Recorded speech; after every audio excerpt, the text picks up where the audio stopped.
My Gavana Melanine. For those of you who don't know what that means, it means in Elvish, well met, my friends. This isn't quite going to be a Tolkien tarot, although one of the sets of cards that I'm going to be using will be the Lord of the Rings Oracle and Tarot deck. I thought to tune you in, as it's Beltane season, and I haven't used these in a while, I thought it would be nice to channel you in with 3 lovely cards from my Seasons of the Witch Beltane Oracle. I asked messages from the Elves, and these are the cards they have produced for me. And one of them is Ribbons, for it lives in the silk of my binding and the knots in my truth, the eye of becoming, the witness swallowed in stillness. Second card. Unfortunately, I've had to cover it up in case the censorunis of YouTube decide that it's a little bit too risque. There's too many ladies running around with no clothes on, so I've had to put a cover on it just for the YouTube censors. The card itself is called Sex Magick, and it says here, I draw on my body with an invisible blade carved with the bliss of lustrous teeth. It is in the allure that I will meet blood and flesh. And finally, we have the Lovers. In fact, all 3 of these seem to be quite romantic and risque. Obviously, the Elves are enjoying Beltane at the moment. Let's have a look. The Lovers. Love lulls all sorrow and bewitches flesh, mind and breath, reminding me that I am unafraid of the unfurling winds of my eternity. Interesting. Right, well, to help to guide you in, I'm going to have a little look up on these because I haven't used these in a while, so I'm going to go into a little bit more depth with each one, and that will allow you to tune in a little bit more. So we've got Ribbons to start off with. The guidebook says, Dear Sacred Soul, Ribbons reminds you already know the answer to what you have inquired about. You are connected to your situation in a way that makes it clear what your next step should be. So follow the signs, or in this case, the ribbons, and allow the truth of your query to come to your consciousness. Trust in your ability to see what you need at this moment. It may be scary or require more than you'd hope, but you can move forward with the full knowledge that this path is for your greatest good and will lead you to success. Additionally, this card means the signs have been around you for some time, waiting for you to invite them into your awareness. Be especially mindful of any colours, animals, numbers or feelings that crop up repeatedly, as they are messages from the divine guiding you to the truth of your situation. That sounds interesting. So we will have a deeper dive into that with the tarot cards and see what it is that you're getting answers for. So the next one we're going to go with is the Sex Magick card. Ready for this one? Among many cultures for years, women have been forced to deny their sexuality, either through objectification or by the patriarchal system of attempting to limit their sexual gratification. Women who feel free to express their sexuality are judged and exiled, and many are labelled witches, as though that were a dirty word. Witches are often thought to be lustful women who give themselves up to the devil. This imaginary is rooted in some truth, for sex magic is real and useful tool, although it has nothing to do with evil. Also, witches are certainly liberated, be they male or female. Sex magic can simply harness the creative energy of passion. Restorative energy of orgasm is a way to power your deepest desires. Consider this your initiation. You are being guided to disinhibit your spirit so you may move forward in a natural and authentic way. Those who do not understand your freedom are limited by their own self-consciousness and social constraints. Likewise, those who do not support you in acting upon your desires are lashing out for fear of not fulfilling their own. Their lack of freedom attempts to box you in because they are not ready to receive such a gift for themselves.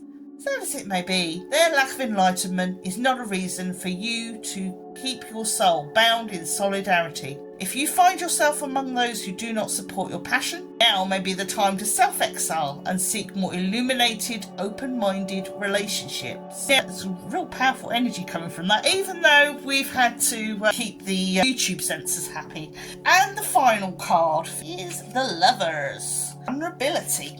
Perhaps the only thing more difficult than being your true self is allowing others to see you for who you really are.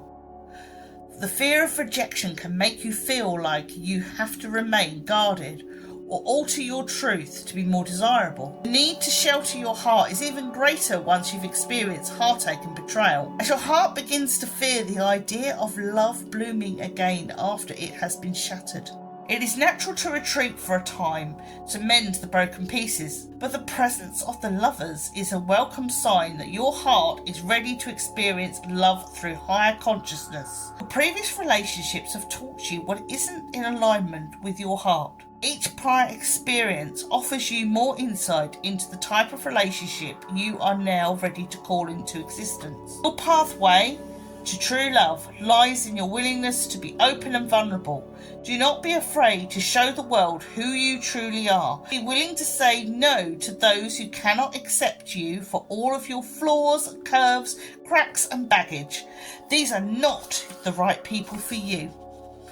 Being vulnerable with others is like sending out an invitation to join your life party. Those who show up and support you are the ones who will help you grow and enrich your life with happiness. This message can likewise be applied to wealth, career, friendships and your beliefs. So there we are. 3 cards. Ribbons, Sex Magick and the Lovers. So, which one do you feel drawn to? Or if you feel drawn to more than one, then go for it. Now, I'm going to give you a few moments to ponder over these 3 cards. When you have chosen the one that feels right for you, then just hop over to the timestamp and I will see you there. Take care. I'll speak to you soon.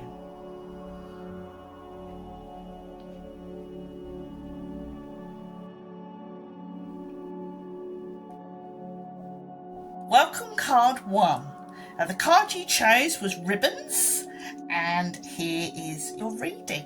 The deck that you can see before you is the Labyrinth Tarot deck, which I thought would be perfect for an elven reading because it's very much about going into another realm. Although it's a goblin realm, I'm not 100% sure if it's actually a goblin. I think he might be a bit of a rogue elf on the quiet. For those of you who don't know what I'm talking about, Labyrinth is a movie from the late 80s and it was one of my favourite movies growing up. I really felt an affinity to Sarah, and she goes off to a magical land to rescue her baby brother from being turned into a goblin by the Goblin King, and she has lots of adventures along the way. The other cards we have are the Woodland Wardens Oracle, the Avalon Magic, and finally we have the Whispering Woods Oracle. So let's have a look and see what messages we get from the elves. I'm going to start with this little Whispering Woods Oracle because it will give us a word that the elves want you to think about, and that is opportunities. I think if I remember rightly, let's have a look at this card again, this ribbons card. It was talking about you being open to following the rabbit hole, following the ribbons and seeing where they lead. And that feels very sort of opportunistic, you know, take your chances when you get them. The little piece underneath says, unfurl like a fern, even without the warm sunlight. So again, it's like it's unfurling, like ribbons unfurl as well. I'm sort of getting follow the yellow brick road. Synchronicities and things like that will lead you to where you need to go. Follow where they're leading you.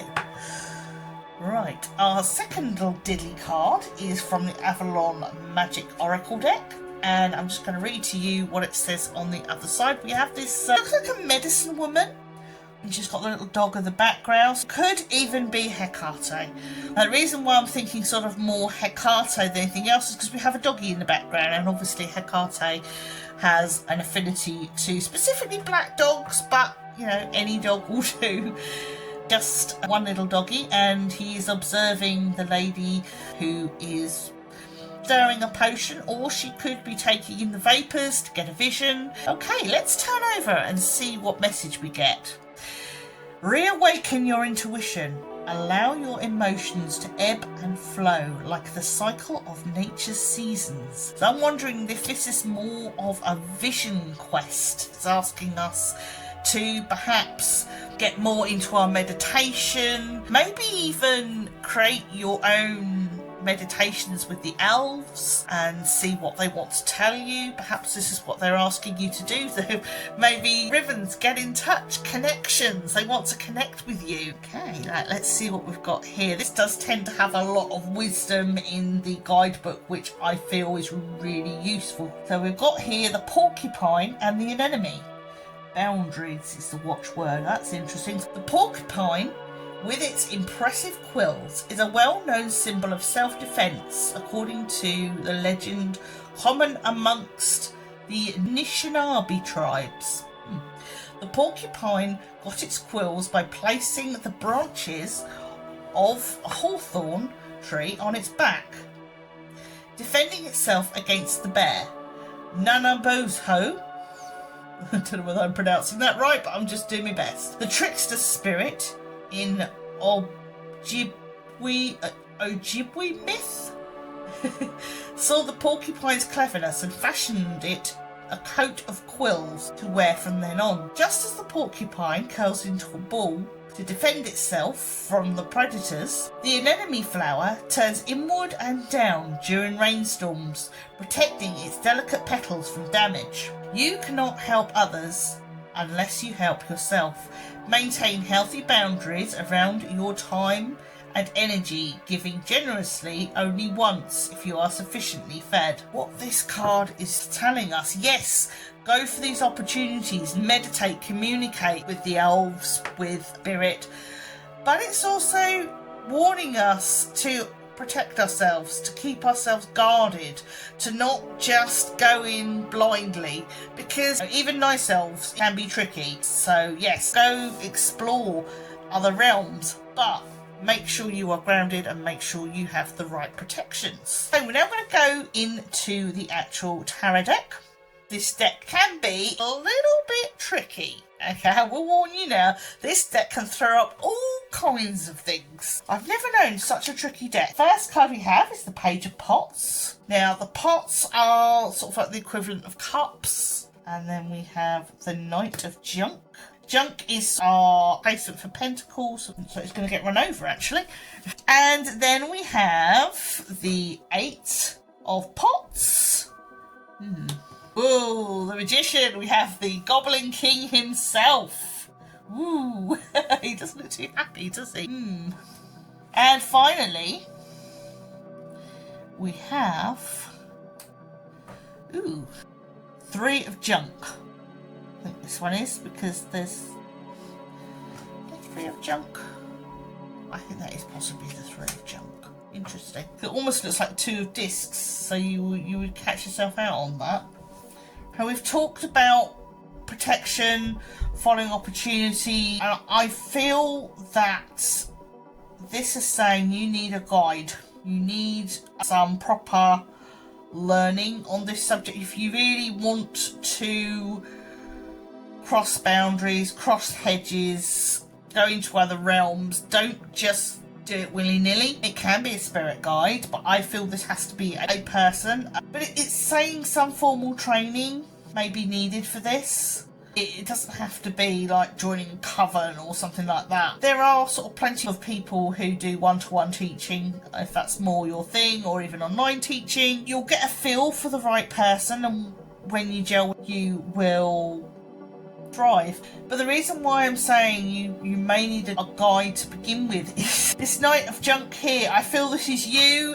It's like, I want to try things, then you make mistakes and you get run over and you get overwhelmed, and what you need is protection. See the Page of Pots here, they're protected. And this is how you need to be. Otherwise you're going to end up like the Knight of Junk, where everything's rolling on top of you. And we want to avoid this.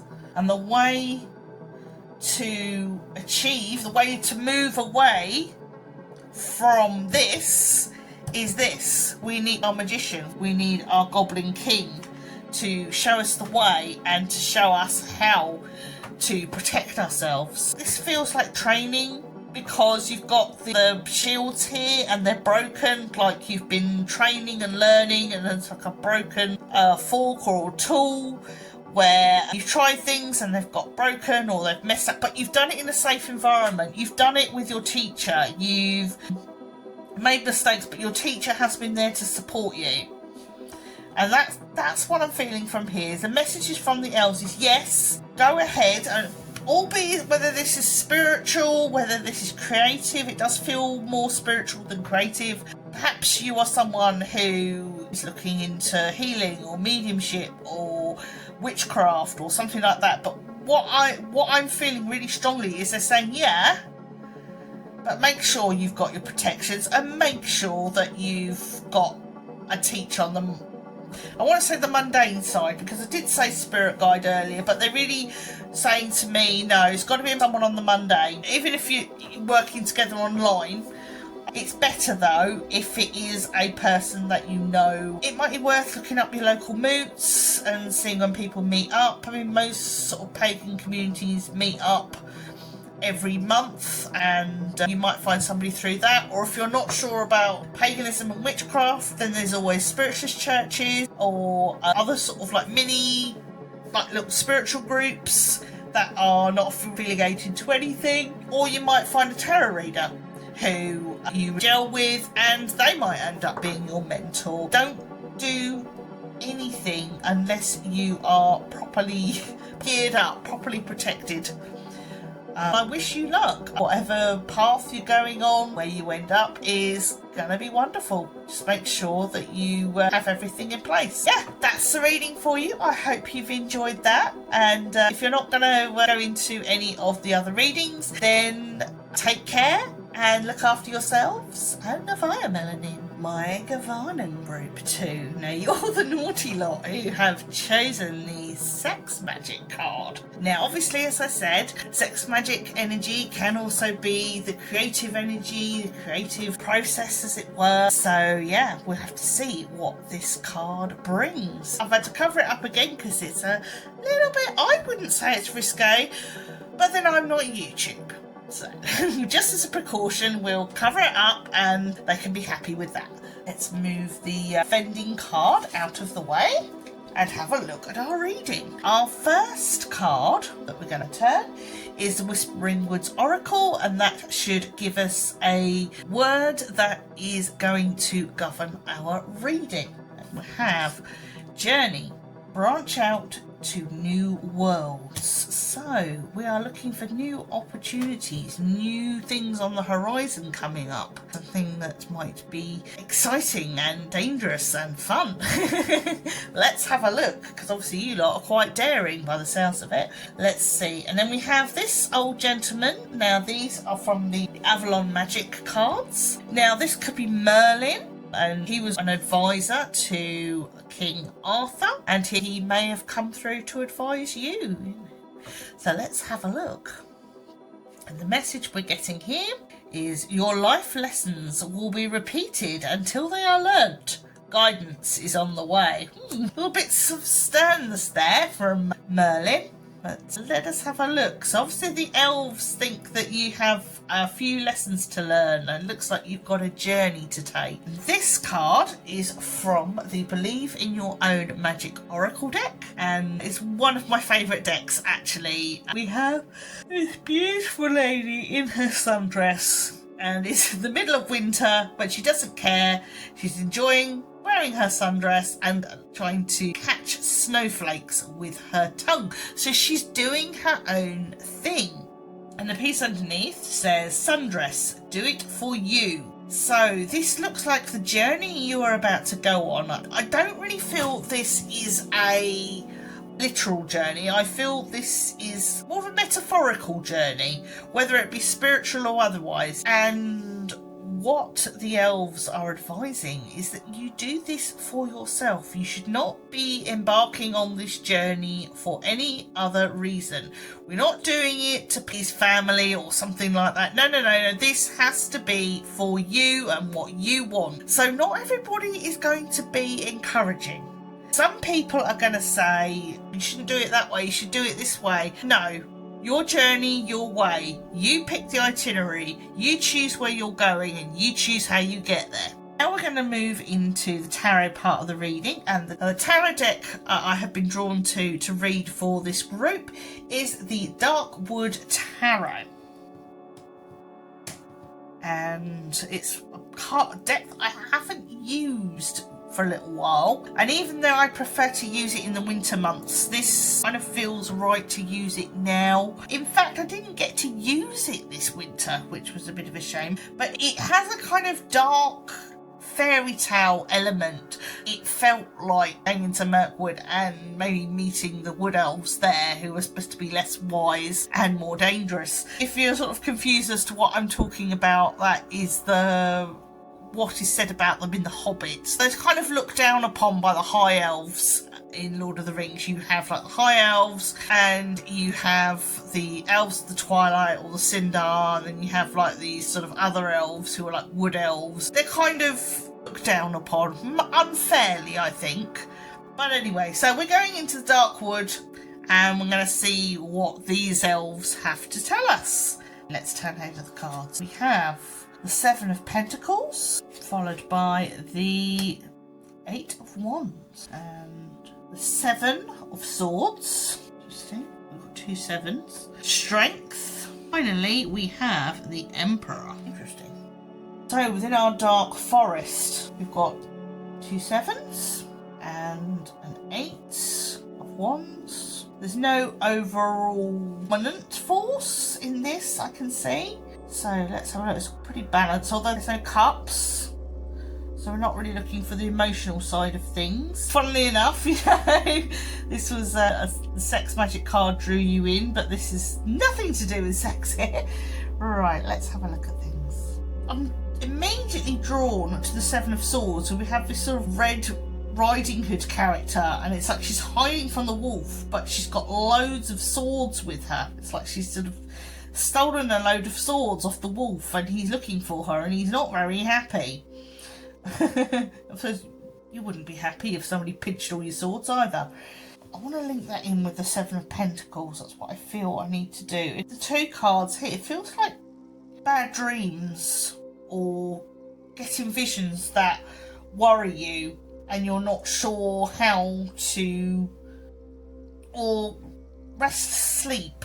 I mean, yeah, she looks like she's sleeping peacefully, but this sort of scarecrow monster thing, it's almost like this is just a scarecrow, and yet she thinks it's a monster because in her dream. So I kind of feel like maybe in your life there is something you're really fearful of or really worried about, and there's no need to be, because it's not as scary as you think. This is all in your head.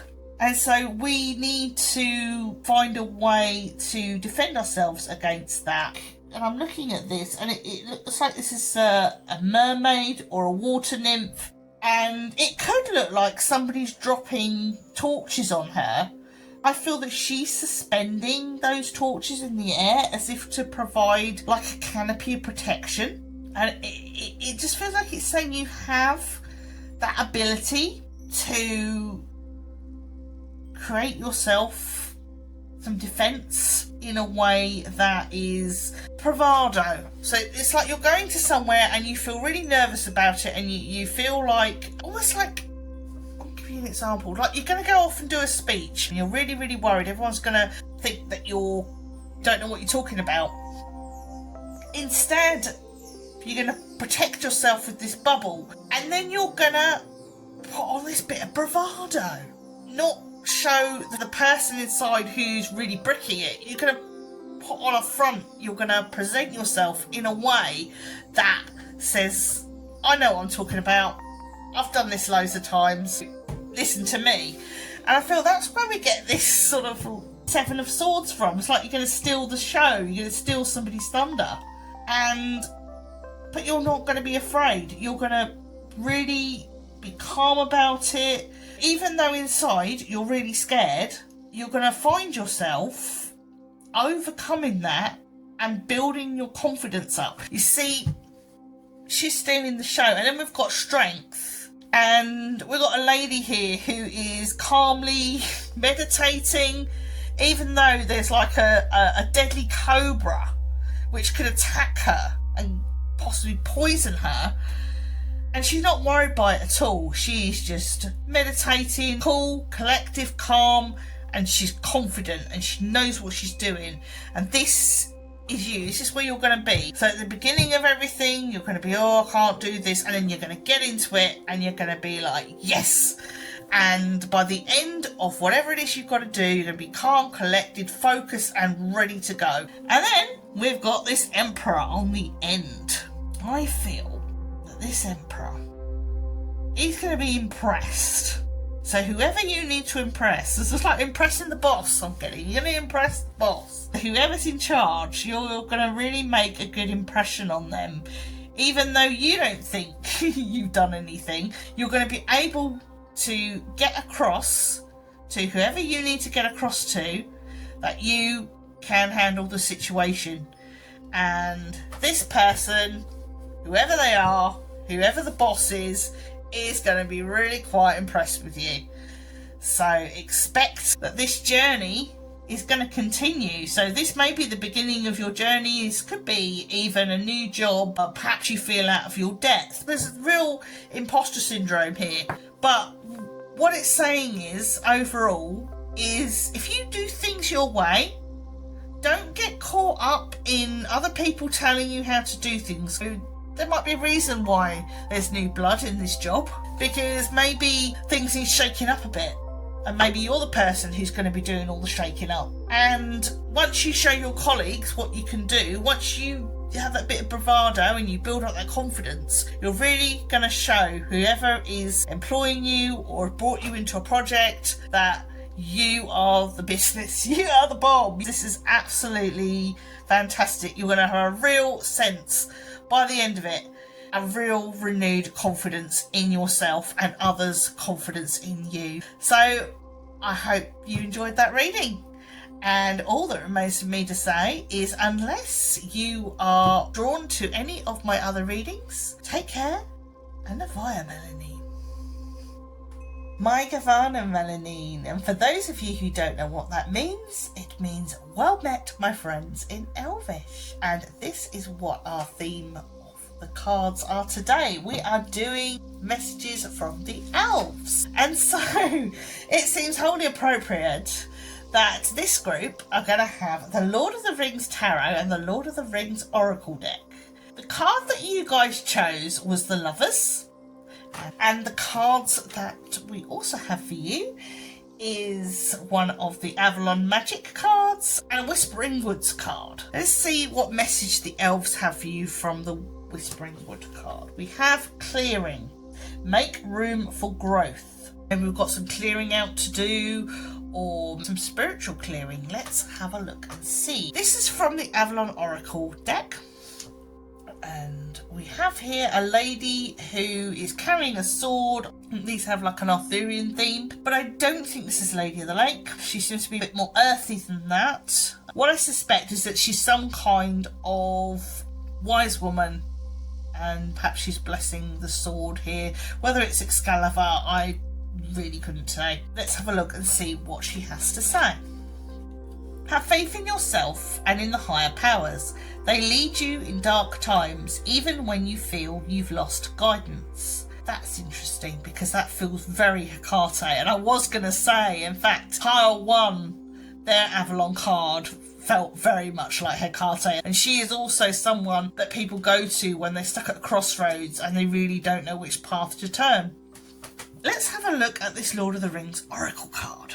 And we have the Sword of Aragorn, which is interesting because we have a sword here as well. Aragorn's sword is very interesting because when we meet him in the Prancing Pony, when he is Strider, he carries a sword with him, but it's in 2 pieces, and it is an heirloom of his heritage. And later on, he is revealed to be the chieftain of a group of people called the Dunedain of the North. And they're a very secretive people, and he knows his destiny. One day, this sword is going to be reforged, and he is going to go back and claim the throne of Gondor and reunite it with the kingdom of Arnor, and he is going to be High King, or he is going to fail in the attempt and his people are going to be destroyed. So, not much pressure here for Aragorn. So, with regards to sword, at the beginning, it is in 2 pieces, and then when they reach Rivendell,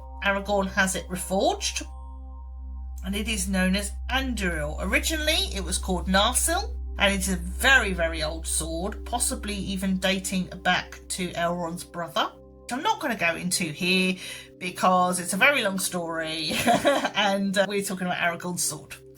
So, Aragorn's sword is currently called Narsil, and then he has it reforged, and it is called Anduril, which is also known as the Flame of the West. And when he fights in the battle, it sort of gleams, and it also inspires hope. And of course, at the end, he does win the day with the help of the hobbits who help destroy the ring, and he becomes King Elisar, goes to Minas Tirith, fulfills his destiny, gets married to Arwen, and it's happily ever after. I just find it interesting that we have a sword reference here and a sword reference here. So, have we got our own metaphorical sword? Have we got our own Anduril that we need to repair and use to sweep out the enemy and destroy them, slay a few orcs?